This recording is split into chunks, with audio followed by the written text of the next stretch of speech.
आज महाशिवरात्री निमित्त रावेर तालुक्यातील भोकरी जवळील श्री क्षेत्र ओंकारेश्वर महादेव मंदिरात भाविकांनी दर्शनासाठी मोठी गर्दी केली होती। तालुक्यातील 7-8 गावांमधून येथे दिंडेही दाखल झाल्या होत्या। आज पहाटे 3 वाजता मंदिर प्रशासनातर्फे मुकेश महाराज यांनी दुग्धाभिषेक आणि पूजा केली।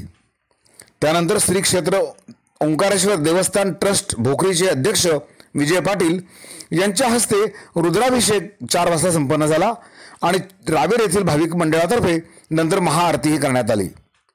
त्यानंतर मंदिर भाविकांच्या दर्शनासाठी खुले करण्यात आले। दिवसभर पूजा अर्चा आणि अभिषेक सुरू होते। तसेच या तीर्थस्थळी रावेर शहर परिसरातील पंचक्रोशीसह परराज्यातूनही भाविक दर्शनाचा लाभ घेत होते।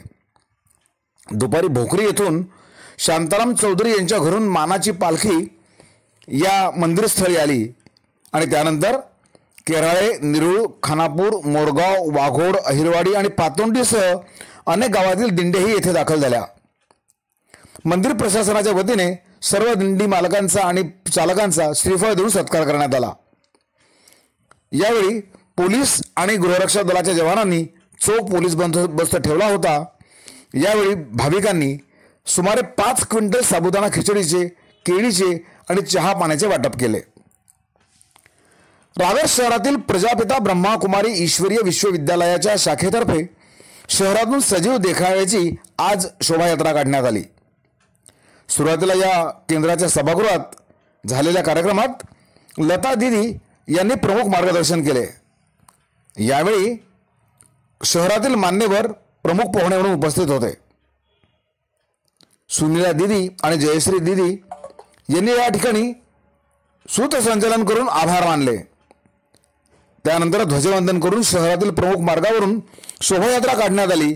यात मोठ्या संख्येने स्त्री पुरुष भाविकांनी भाग घेतला। पाहूया या कार्यक्रमाचा वृत्तांत आपलं रावेर मीडियावर।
वाटप करताय